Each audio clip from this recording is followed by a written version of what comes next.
రాకాలోకంకి స్వాగతం.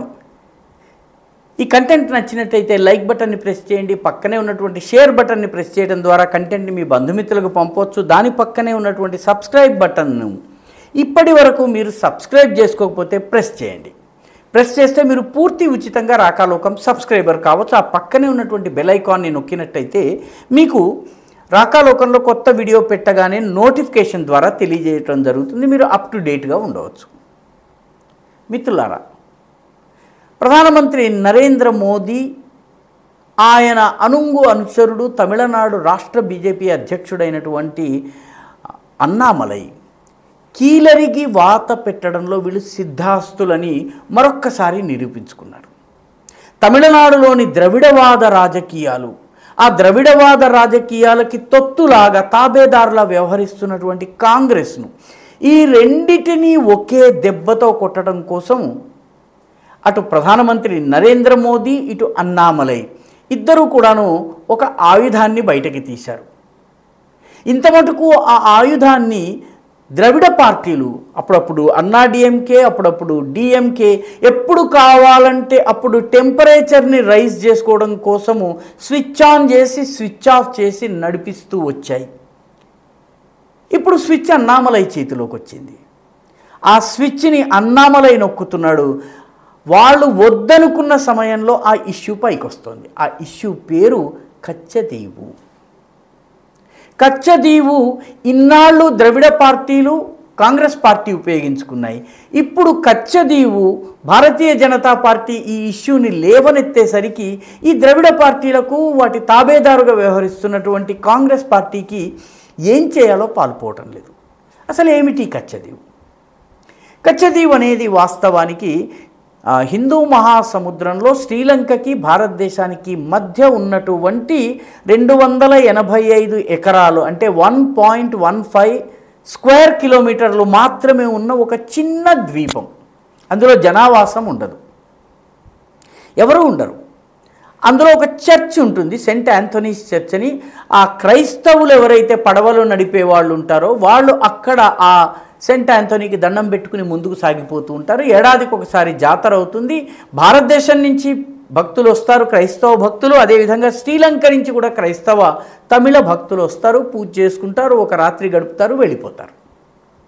అయితే ఈ కచ్చదీవు ఎక్కడుంది? తమిళనాడులో హిందూ మహాసముద్రంలో ఇటు శ్రీలంక యొక్క ఉత్తర కొస అయినటువంటి జాఫ్నాలో ఉన్నటువంటి నెడుందీవి.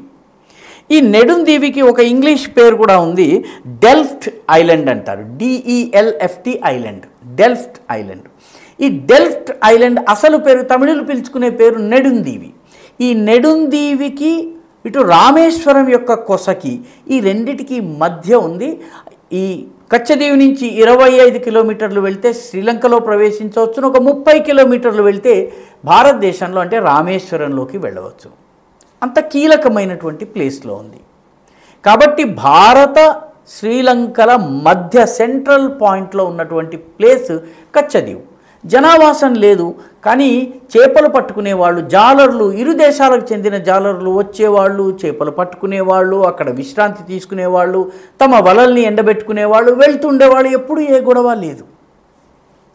అయితే 1974లో భారత ప్రభుత్వం పార్లమెంటుకు చెప్పకుండా కచ్చదీవుని శ్రీలంకకు అప్పగించేసింది. ఇది రహస్యంగా జరిగింది, పార్లమెంటులో చర్చ జరగకుండా జరిగింది. దానితో పాటు అప్పుడు ముఖ్యమంత్రిగా ఉన్నటువంటి డిఎంకే అధినేత, ద్రవిడవాదపు పెద్ద పురోహితుడైనటువంటి కరుణానిధి దీనికి ఆమోదముద్ర వేశారు. మేము ఉద్యమం చేయము, మేము ఓకే అంటాము, అటువైపు చూస్తాము, మీరు పని కానిచ్చేసుకోండి అని చెప్పారు. సో ఇందిరాగాంధీ, కరుణానిధిల రహస్య చీకటి ఒప్పందంలో భాగంగా ఈ భూభాగాన్ని ఇచ్చేశారు. 76లో శ్రీలంక భారత సముద్ర జలాల ఒప్పందం జరిగింది. ఈ ఒప్పందం జరిగే నాటికి దేశంలో ఎమర్జెన్సీ ఉంది, విపక్షాలంతా జైల్లో ఉన్నాయి, విపక్షాల నాయకులు జైల్లో ఉన్నారు. అందరూ జైల్లో ఉన్న సమయంలో ఈ బిల్లును తీసుకొచ్చి ఇందిరాగాంధీ ఆమోదింపజేసుకుని, ఎందుకంటే అప్పుడు జడ్జి ఆమె, జ్యూరీ ఆమె, శిక్ష విధించేది ఆమె, శిక్షను అమలు చేసేది ఆమె. కాబట్టి ఆమె ఈ 76లో దీన్ని సాగర జలాల్ని ఒప్పందం చేసుకుంది. ఈ ఒప్పందం ప్రకారము భారతీయులకు భారతీయ జాలర్లకు తమ వలల్ని ఆరబెట్టుకునే హక్కు ఉంది. వెళ్ళి కచ్చదీవులో వలల్ని ఆరబెట్టుకోవచ్చు, అంతకు మించి వేరే హక్కు లేదు. పర్మిట్ తీసుకుని వెళ్ళి ఆ సెంట్ ఆంథోనీ చర్చ్ ఏదైతే ఉందో అక్కడ ప్రేయర్ చేసి రావచ్చును. మిగతా హక్కులు వాళ్ళకి ఏమీ లేవు.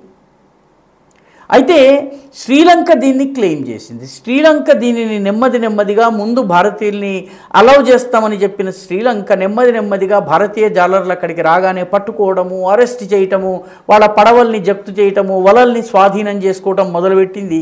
ఎందుకంటే శ్రీలంకలో ఆ సమయంలో ఎల్టీటీఈ ఉగ్రవాదం పెచ్చరిల్లేసరికి ఈ కచ్చదీవుని ఎల్టీటీఈ ఉగ్రవాదులు వాడుకుంటున్నారన్నటువంటి అనుమానంతో ఆ ద్వీపం పైన యాక్షన్ జరుగుతూ ఉండేది. ద్వీపంలో ఉన్న భారతీయుల్ని అరెస్ట్ చేశారు. ప్రస్తుతానికి 6184 మంది జాలర్లు శ్రీలంక డీటైన్ చేసింది. అదేవిధంగా 1175 పడవల్ని, మరపడవలవి, వాటిని కూడా స్వాధీనం చేసుకుని, ఎందుకంటే మా ద్వీపంలోకి మీరు వచ్చారు.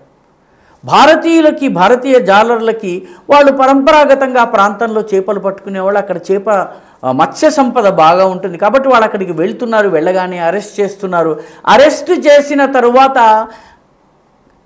చడీ చప్పుడు కాకుండా ఆమోద ముద్ర వేసినటువంటి డిఎంకే ఆ రోజు శ్రీలంకకి ద్వీపాన్ని ధారాదత్తం చేసినటువంటి కాంగ్రెస్ హడావిడి చేయటం మొదలుపెట్టింది. డిఎంకే తరువాత రెండుగా అయింది. దాంతో అన్నా డిఎంకే వచ్చింది.